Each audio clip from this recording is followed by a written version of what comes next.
entender lo que dice la palabra. Entonces vamos a seguir pues hablando de este tema, cuando la tolerancia no conviene, en esta segunda parte.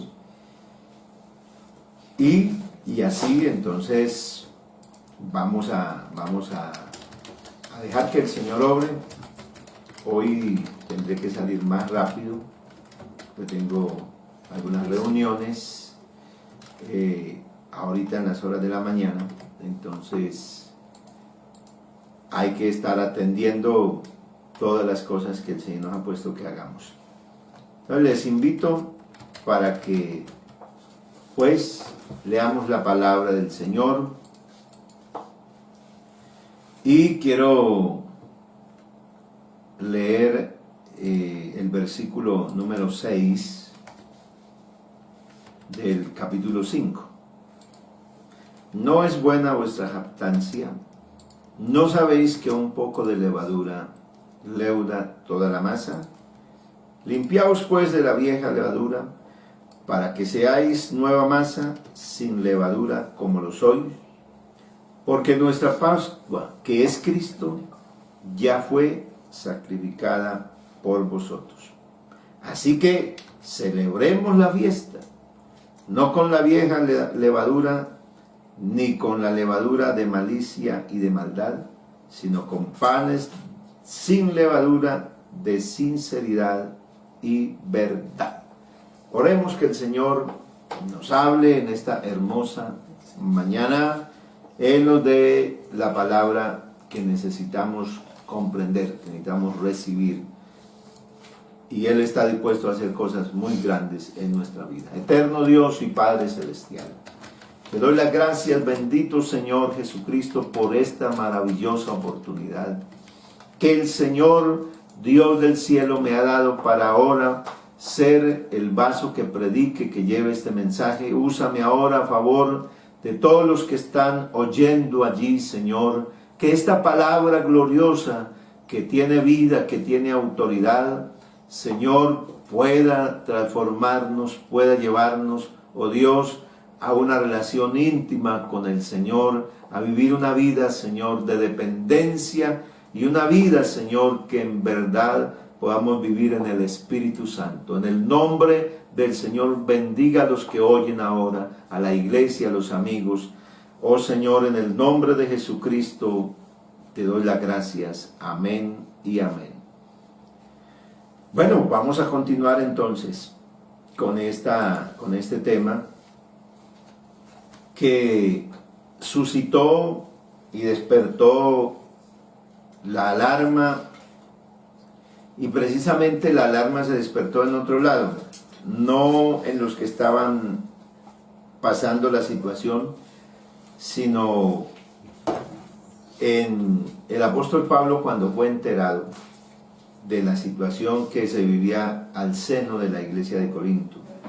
Como ya lo hemos visto, el que la iglesia hubiera empezado a tener favoritismo por los líderes, lo llevó a una decadencia espiritual, a tal punto que pues llegó a este caso de un creyente de la iglesia de Corinto estar viviendo con su madrastra, y al parecer los miembros de la iglesia realmente no estaban,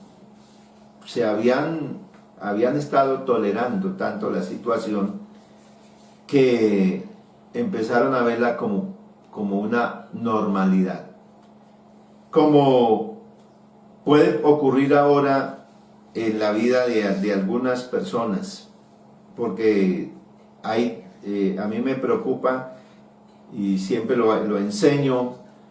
Hay cosas que no son normales, hay cosas que son una completa anormalidad, pero a veces la persona se familiariza tanto que llega a decir: no, eso es normal, estamos peleando, estamos mal, no nos hablamos, y no, eso es normal, porque no es normal que nosotros, es normal porque somos humanos. Entonces en nombre de que somos humanos y que somos débiles y que eso es normal, entonces vivimos normalmente mal. Eso estaba pasando en la iglesia de Corinto. Y Pablo llegó a decirles que esto estaba muy mal, que estaban envanecidos, que deberían haberse lamentado y deberían haber tomado una acción frente a la situación, una acción no como la que estaban teniendo, una acción de tolerancia como tal, porque estaban tolerando, no pasa nada, y el orgullo espiritual, mira la situación que está pasando, ¿qué estaban viviendo ellos? ¿Orgullo de qué? Ellos no se sentían orgullosos del dinero que tenían, de las cosas que tenían, sino se sentían orgullosos de lo que habían recibido, y no lo habían recibido de cualquiera, de Dios. Así que este orgullo espiritual que los hacía sentirse más al punto de que podían deliberadamente desechar a los apóstoles y sencillamente al que ellos elegían como el que les servía, ese bien pudiera pues estar ahí entre ellos. Pero la situación era bastante triste. Sin embargo, lo que uno puede resaltar es que el Señor no deja. La comunidad, la iglesia de Corinto, es un ejemplo en la Biblia de que Dios al que llama, por más de que viva cantidad de problemas, Dios no lo abandona, no lo deja. O sea, no lo deja a la merced, sino que lo va a buscar, lo va a amonestar y quiere llevarlo a esa vida que el Señor prometió que Él puede vivir, una vida de santidad, una vida nueva, una vida en el Espíritu. Pero para ello el Señor entonces va a usar la palabra, El Señor se lo dijo a los discípulos: ya vosotros estáis limpios por la palabra que os he hablado. O sea que la que se iba a encargar de producir la obra en la vida de nosotros es la palabra de Dios. Por eso, qué extraordinario cuando uno puede tener ese corazón y esa disposición para oír la palabra de Dios.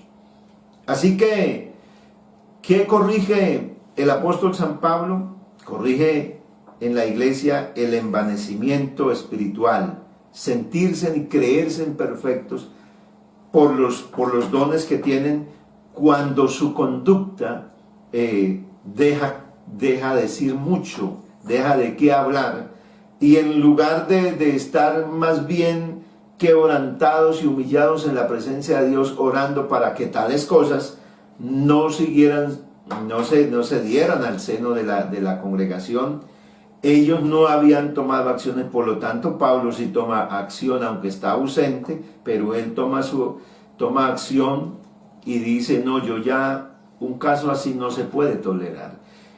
Hay cosas que Dios no tolera, y lo que Dios no tolera es el mal, el pecado. Él vino para quitar eso. La ley judía cubría el pecado. Los sacrificios que se celebraban anualmente, el día de la expiación, ese cordero, ese animal que se presentaba, esa sangre, cubría el pecado, pero luego al pasar el tiempo, otra vez los pecados quedaban descubiertos. Por eso Cristo es el Cordero de Dios que quita, ya no que lo cubre, sino quita el pecado del mundo. La iglesia de Corinto estaba viviendo eso, estaba viviendo algo que creían que en el Evangelio, por lo que ya habían recibido en el Evangelio los cubría, los dones los cubrían, les cubrían las faltas, les cubrían los grandes errores, y entonces por eso los mantenían ahí encubiertos, pero se olvidaban, no habían entendido que el Evangelio que habían recibido era para quitar el pecado del mundo, era para arrancar. Y por eso es que lo que Pablo menciona aquí, de que él, aunque no está presente, y eso de no estar presente podía excusarlo, él dice, ustedes son los que deberían haber tomado acción, sin embargo, yo ya he juzgado tal caso, y van a reunirse, vamos a hacer algo, porque esa persona que está viviendo así no puede seguir contaminando, no puede seguir siendo un mal ejemplo, no puede ser un punto de referencia para otros que también están teniendo problemas. Entonces vean, no, pero fulano es tal, que es de la iglesia y vive así, y ahí está. Y Dios lo está bendiciendo y Dios lo está ayudando, porque a veces el sinónimo de bendición para uno es que esté progresando en lo material, que si alguien progresa en lo material, entonces es sinónimo de espiritualidad y es sinónimo de que tiene una buena relación con Dios. Pero no, la Biblia no enseña eso.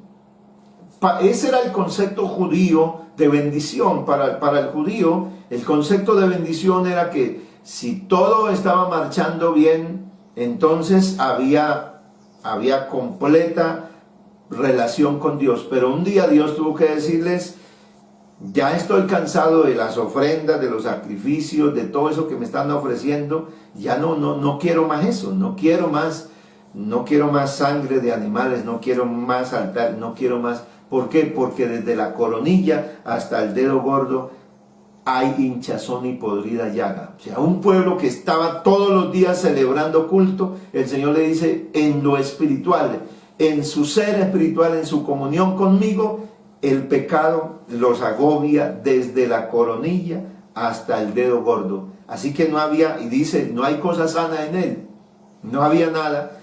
Y sin embargo era el pueblo de Dios, y tiene que Isaías amonestar, en el capítulo 1 está eso, amonestar a ese pueblo para que se volviera a Dios. No era que Dios que iba a acabar con los sacrificios, con el culto, no. Era para que ese culto naciera, pero de adentro del corazón, no algo externo. Era lo que estaba viviendo aquí también la iglesia de Corinto, algo externo. Y por eso entonces Pablo lleva a que esta persona sea puesta a merced del mal, de Satanás. Así dice, es una reprimenda muy fuerte, que sea entregado y sea puesto a la merced para destrucción de la carne, o sea, para que eso en que se gloría, que está bien, para que todo lo que tiene quede así como le pasó a Job. Job fue destruido no en el sentido por su maldad, sino porque por la integridad que tenía, Satanás le tenía una envidia tal que el Señor dijo, bueno, está ahí, acábale lo que tiene el permiso. Y hasta que logró pedirle al Señor que le entregara el mismo cuerpo de Job. Sin embargo, dice la Biblia que Job, con todo lo que vivió, no le atribuyó a Dios ni pecó contra Dios, sino que al contrario, Dios le demostró al mismo Satanás que la integridad de un ser humano no estaba por la protección o las bendiciones que él le hubiera podido dar, sino que la integridad de Job se había dado porque él lo había conocido a Dios, y aún aunque lo había perdido todo y no tenía nada, su espíritu se mantenía conectado a Dios. Jehová dio, Jehová quitó, sea el nombre del Señor bendito. Pero aquí en este caso era puesto en manos para destrucción de la carne, para que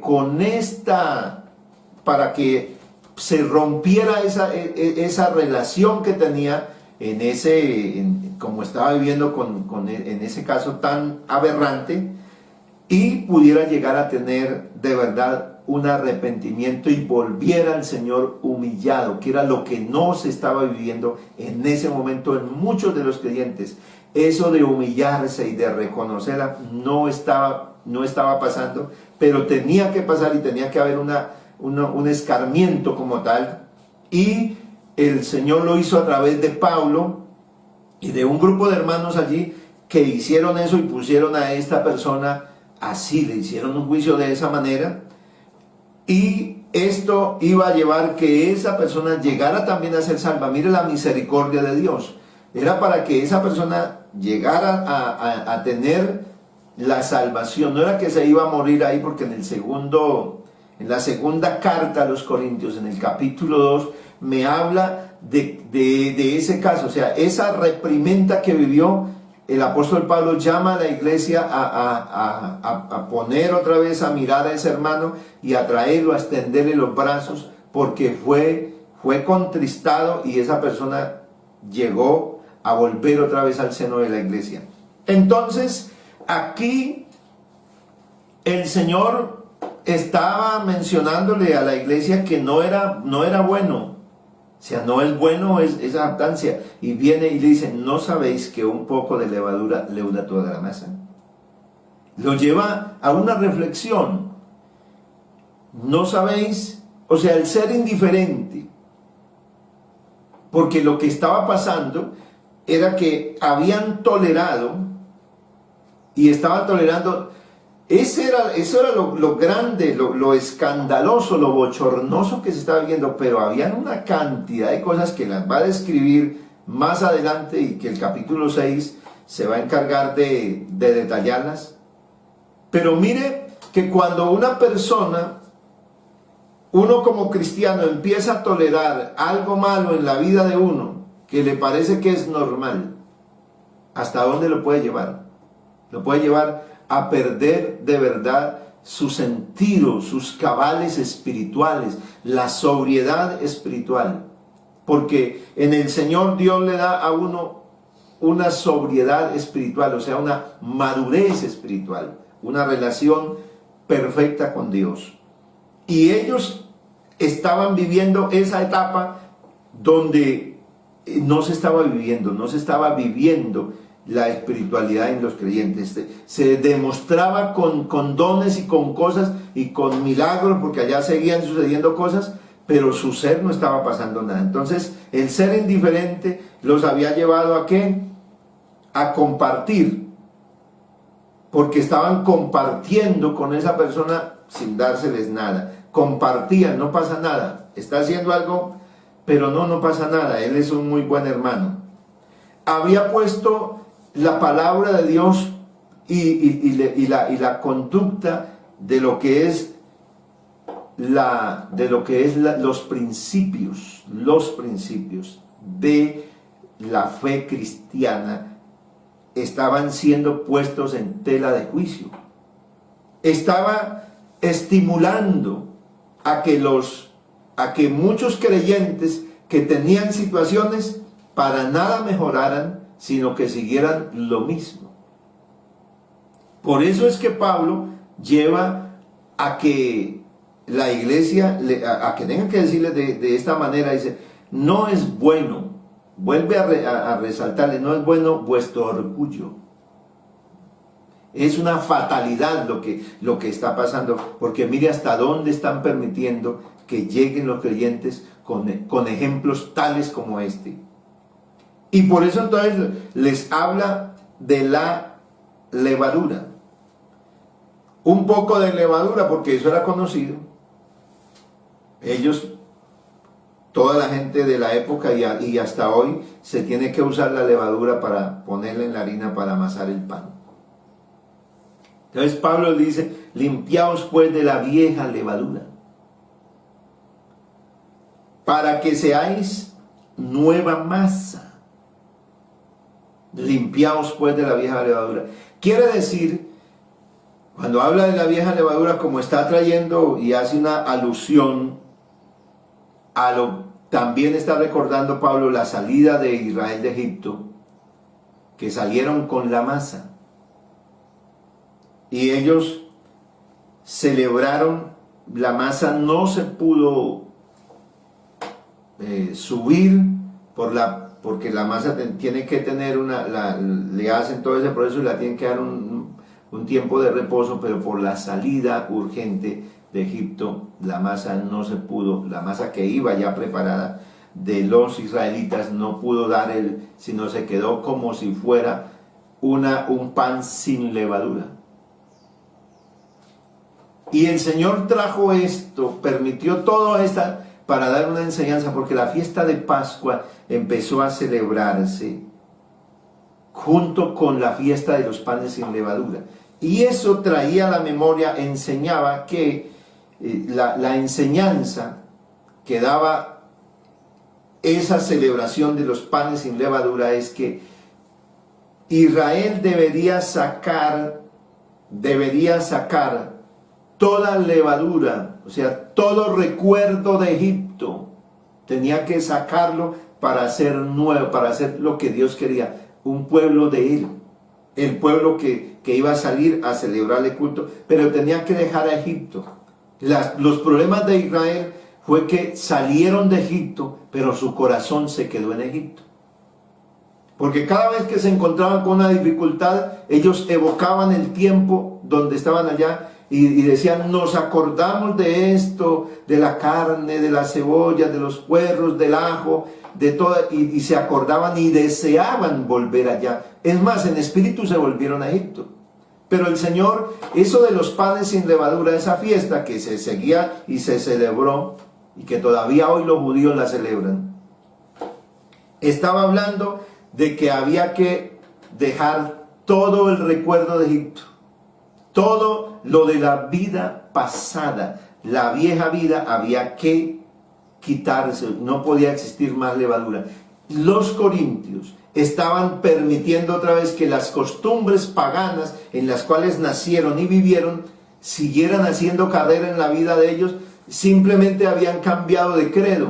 Ahora habían dejado de creer en las divinidades que tenían ahí, porque esas divinidades nunca los habían reprendido.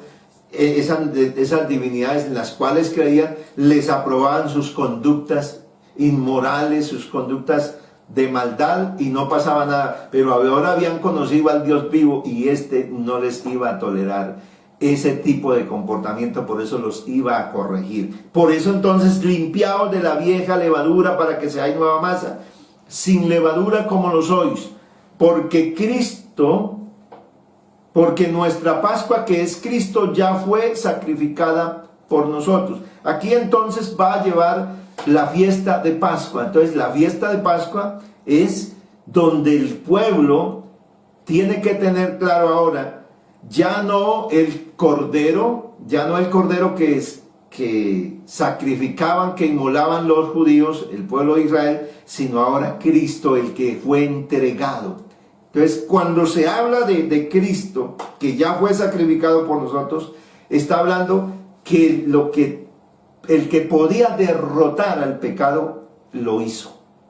Cristo fue el que derrotó el pecado, o sea que le puso punto final a ese pecado que no podía, que hasta ese momento era cubierto solamente por los sacrificios de animales, pero ahora por el sacrificio de uno, del mismo Dios manifestado en carne, llamado el Hijo del Hombre, llamado Jesús de Nazaret.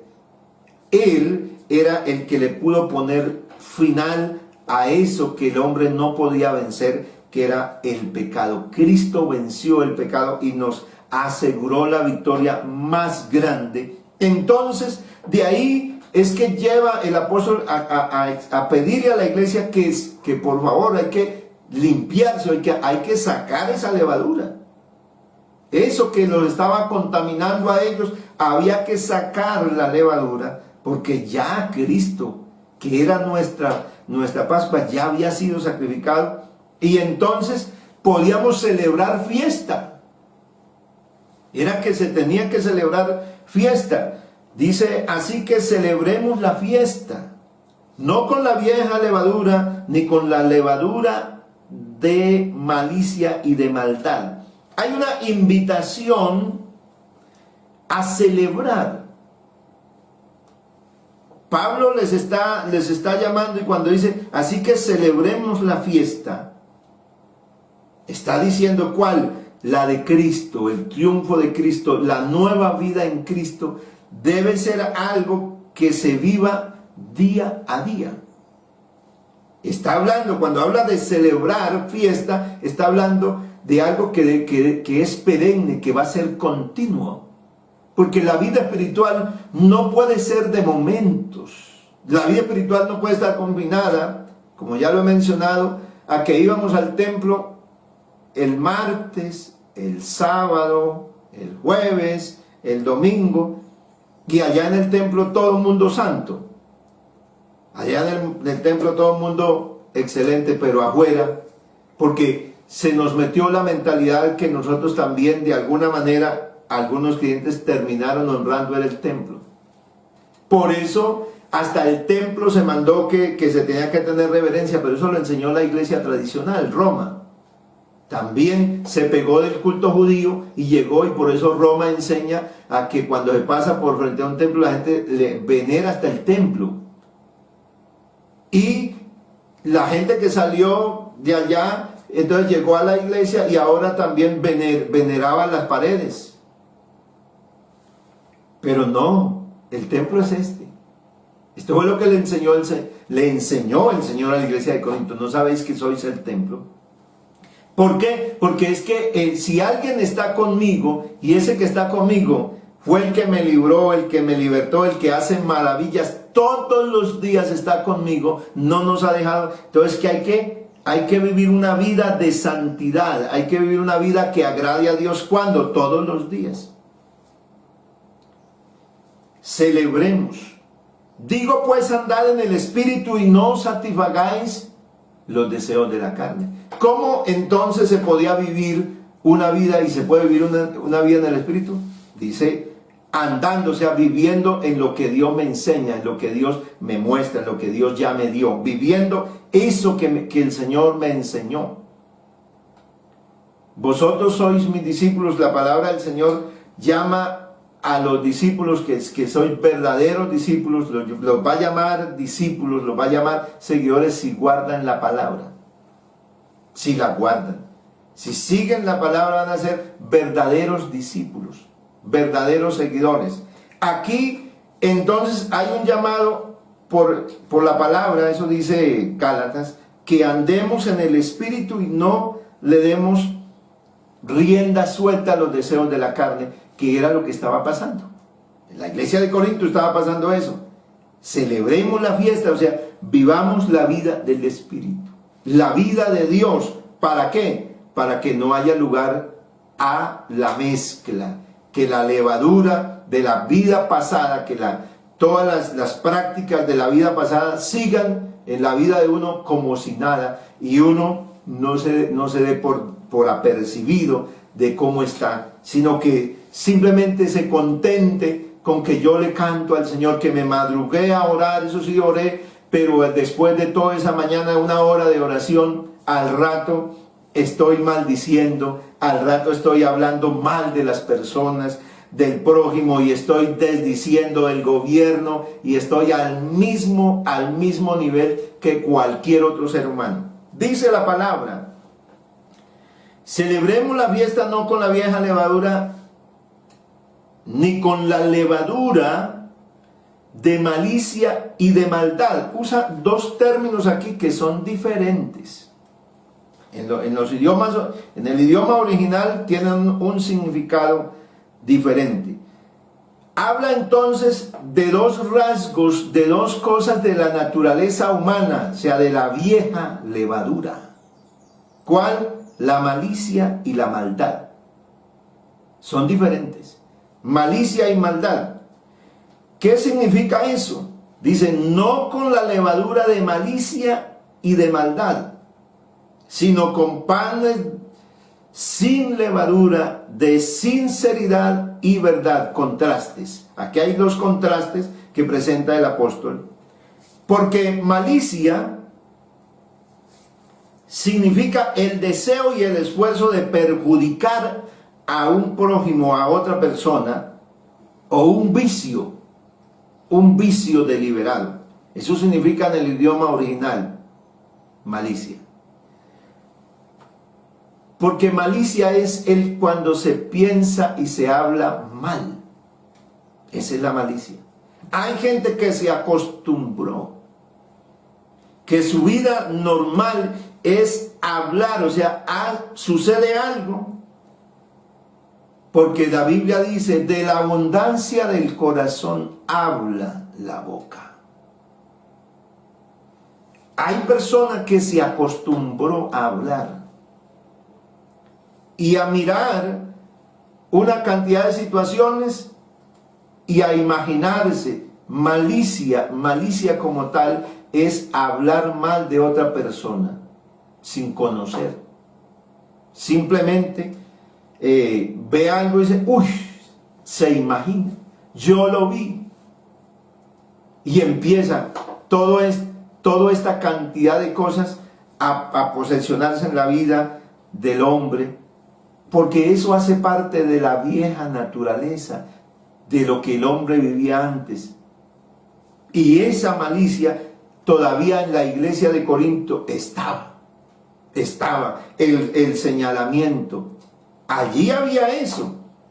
Dice la palabra del Señor, ¿no juzgáis vosotros a los que están adentro?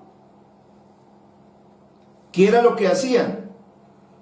Ellos juzgaban entre ellos mismos y hacían juicio. No, como esos son de Pablo, mire, ahí van los paulinos esos. Ahí van los de Pedro, ahí van los de Cefas. Es más, allá Pablo tuvo que mandar ¿a quién? A Timoteo. Me imagino cómo sería para el pobre Timoteo, que era más joven que Pablo y que Pedro, para llegar a la iglesia de Corinto. ¿Cómo sería de bien recibido? O sea, ¿qué nos va a enseñar este muchachito de las cosas de Dios? ¿Qué nos irá a hablar de Dios este hombre? Porque esa era la actitud que tenían. Por eso Pablo le llama a que celebren fiesta, pero no como lo estaban haciendo, no con esa malicia, no como estaban señalando a los apóstoles, no como estaban diciendo eso no nada, eso ya habían llegado a eso. Y por eso hoy en día también la iglesia tiene que tener mucho cuidado de no tener una mezcla, de no estar señalando, porque mire, aquí a quienes señalaban a los mismos, entre ellos mismos se escarnecían, hablaban mal los unos de los otros. Pero había otra cosa peor. Ya no era la malicia solamente el que se hablaba mal, porque malicia, hablar mal de otro, perjudicar a otro con comentarios, un vicio deliberado de hablar y de hablar y de hablar, pero de hablar mal de otra persona. O sea, no es capaz de, no le puede ver, no es capaz de verle a esa persona alguna virtud, sino si le ve un pequeño error, de inmediatamente empieza y menciona esto y aquello. Yo sí le decía, vea, es que esa señora, la hermana esa, y así habla gente, porque está pendiente de cuál errorcito para seguir hablando. Ese es el que se deleita en perjudicar al prójimo. Eso es malicia, pero maldad es otra cosa. Y aquí Pablo menciona los dos términos, que no haya malicia ni maldad. Maldad es la realización del mal con persistencia y deleite, porque era lo que estaba viviendo la iglesia también allí. Este miembro de la congregación que estaba en esa relación de pareja, él se estaba deleitando en ese, ya era viviendo en el pecado, y eso era la realización del mal con persistencia. O sea, no se apartaba.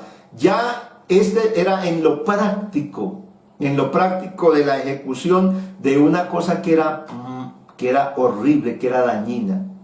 Entonces, cuando el creyente se deleita, no se quiere separar, sabe que lo que está haciendo, sabe que su relación que está teniendo, hay gente que ha llegado a estos estadios, a vivir mal, a separarse, a ser infiel en el matrimonio, a tener otra persona ahí, a traer cosas y todavía pretende mantener una vida espiritual, una imagen, una supuesta imagen ahí, y se deleita en el mal. O sea, sabe que lo que está haciendo es perverso, es inadecuado, pero sigue. Eso era lo que estaba pasando allí, y allá es donde Pablo dice, hay que limpiarnos de eso, o sea, de esa malicia y de esa maldad que puede perjudicar totalmente. Y vuelve en el versículo 9, dice, os he escrito por carta que no os juntéis con los fornicarios. O sea, vuelve y repite el mismo término. Era una de las cosas que estaba pasando allí muy fuerte porque la comunidad de Corinto hacían una cantidad de cosas en cuanto a esto de la parte de la inmoralidad. Era una ciudad entregada a las pasiones carnales, a la lujuria. Y Pablo entonces escribe así, el término juntarse está dando la idea de mezclarse libremente, de vivir una relación íntima y continua con aquellos que estaban obsesionados con esas pasiones, con el sexo. Porque este era uno de los puntos que tenían terriblemente. Entonces, por eso, como esta era una de la forma de vida natural de los corintios, de toda esa gran ciudad, por eso, al haber permitido que llegara eso, porque mire cómo llegó el mal a esa comunidad de creyentes, mire cómo entró en que empezaran a sentir y a ver no con buenos ojos a los apóstoles, a los predicadores, o sea que algunas de las enseñanzas no les encajaban y entonces empezaron a decir, no, a mí me gusta, mire cómo empieza el mal. Y ellos lo dejaron entrar y mire hasta dónde los va llevando, al punto donde los ha puesto en una situación tan triste y lamentable. Entonces ellos ya podían convivir fácilmente con ese tipo de cosas, con ese tipo de conducta, y no era visto, ya no era observado con ninguna extrañeza, era normal, era natural. Por eso este hombre estaba siendo visto en esa relación con su madrastra de una manera natural. Ay, pobrecito, pero es que la ama tanto. La ama tanto y entonces, pues, y en verdad son gente tan buena, porque se empieza a considerar a la persona por las acciones buenas, porque parece que todavía la tradición sigue estando presente en el hombre. El que peca y reza empata.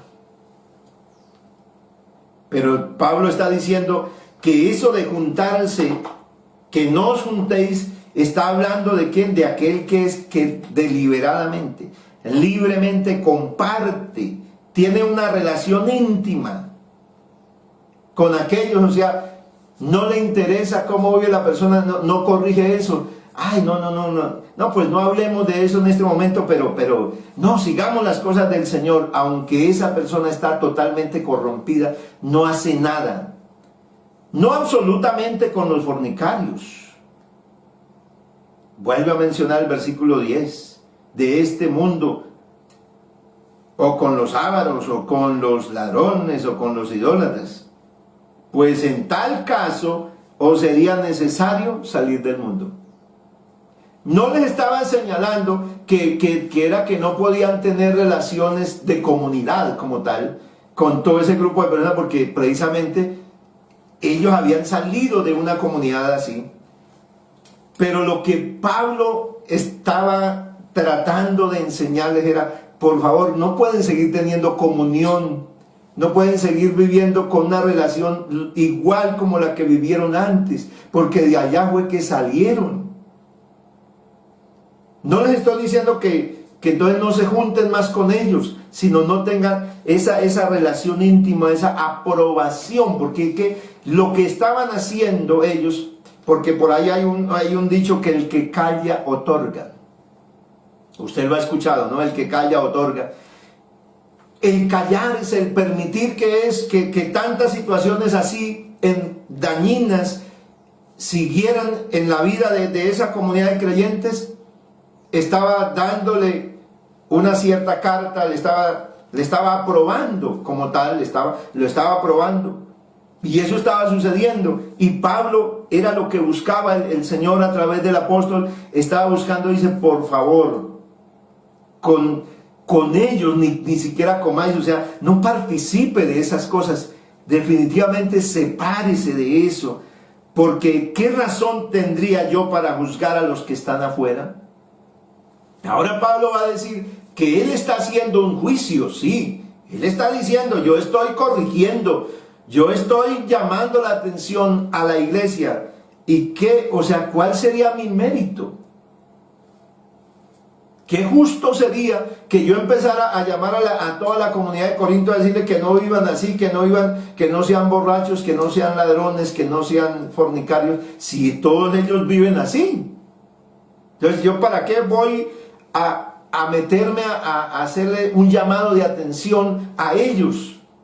No, yo tengo que llamarle la atención es a los que llegaron ya, a los que se suponen que tienen una vida nueva, que se encontraron con el Señor. ¿Por qué? Porque es que Pablo dice, no, es que yo tengo que hablarles, porque es imposible. Ustedes que recibieron toda esa riqueza de Dios tan impresionante, que han sido cubiertos con toda la gracia de Dios, no puede ser posible que dejen perder.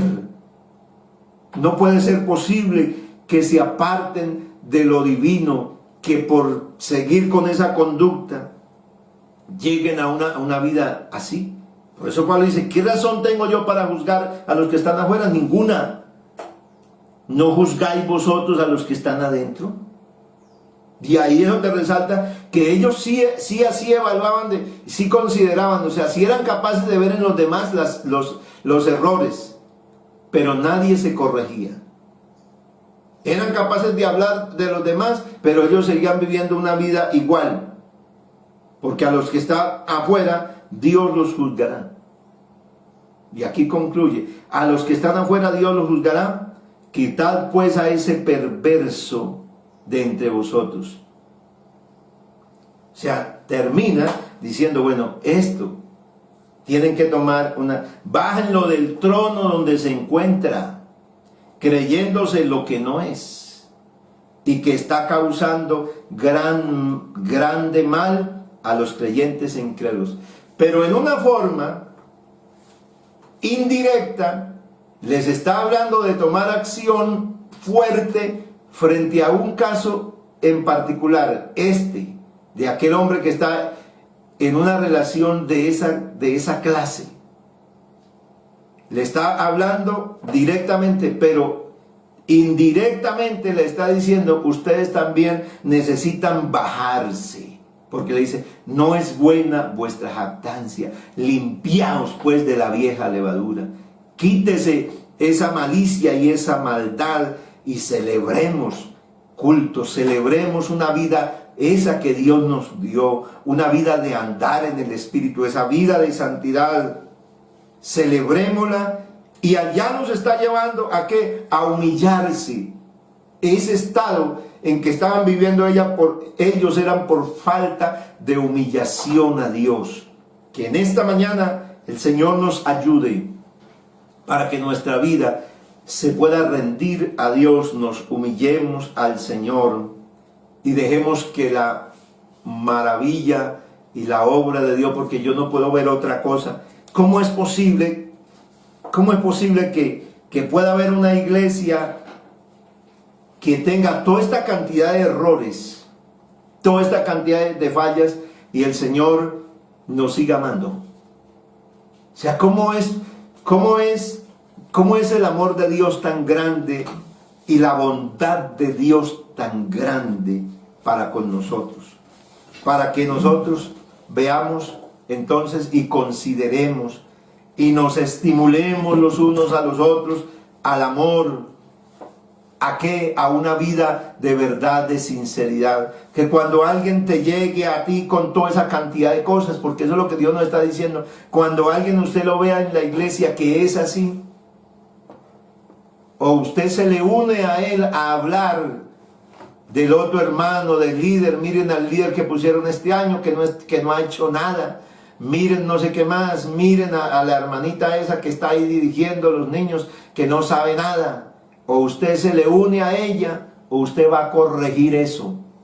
Este es el llamado de Dios que está haciéndonos en esta mañana.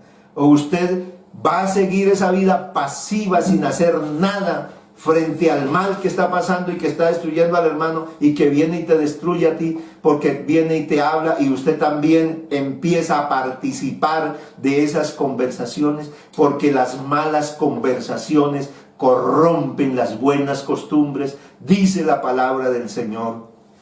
Esa es la acción que hay que tomar. Vamos a vivir una vida de sinceridad, una vida de verdad, o vamos a vivir una vida mezclada con las cosas del mundo, con las cosas que son lo del diario vivir de la humanidad, o vamos a vivir una vida que agrade a Dios. Esa es la reflexión que nos deja este capítulo 5 de la primera carta a los Corintios, cuando tolerar no es la mejor situación, cuando la tolerancia no conviene. ¿Qué no se debe tolerar? El mal. El mal nunca hay que llamarlo normal. El mal es una anormalidad. Y vamos a decirle al Señor que obre, porque la iglesia está llamada para ser curada de todo mal, porque sin santidad nadie verá al Señor. Así dice la palabra, sin santidad nadie verá al Señor. Una vida así es una vida que corre muchísimo peligro de perderse. Soberano Señor, en esta mañana te doy gracias,